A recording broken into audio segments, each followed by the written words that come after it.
Asante sana Mheshimiwa Mkuu wa Wilaya ambaye unamwakilisha Mheshimiwa Mkuu wa Mkoa. Mheshimiwa Waziri, nitambue itifaki yote ambayo imeshatajwa, lakini tu kwa upekee na unyeti wa eneo hili uridhie nimtambue kaka yangu Omar Kumbilamoto ambaye ni diwani wa eneo hili, lakini kiongozi wa ngazi ya wizara na watumishi wenzangu wote pamoja na wananchi na wafanyabiashara ambao wamejumuika na wewe kuja kusikia maelezo na maelekezo yako. Mheshimiwa Waziri, kama ambavyo amesema Mheshimiwa Mkuu wa Wilaya, moja ya wajibu wetu sisi kama halmashauri ni kuweka mazingira wezeshi kwa wananchi ili waweze kufanya biashara, waweze kujenga uchumi na wajikwamue kiuchumi.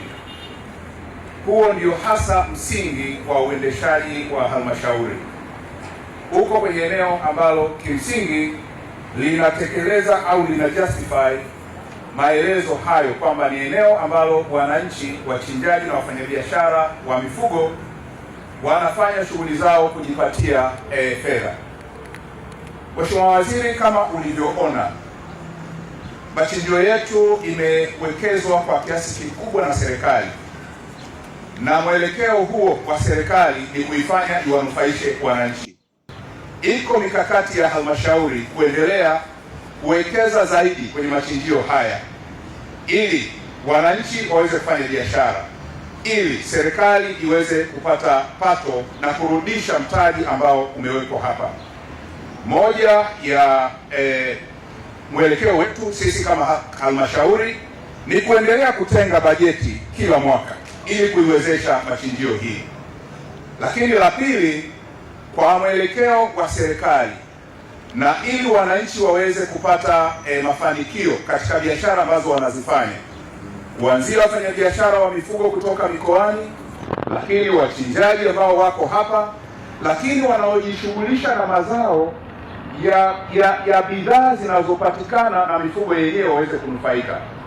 Mwelekeo wa serikali ni kuhakikisha kwamba sasa tunaenda kuungana na sekta binafsi katika kutengeneza uchumi wa halmashauri na kutengeneza uchumi wa mtu mmoja mmoja ndani ya halmashauri ya jiji la Dar es Salaam na sehemu nyingine.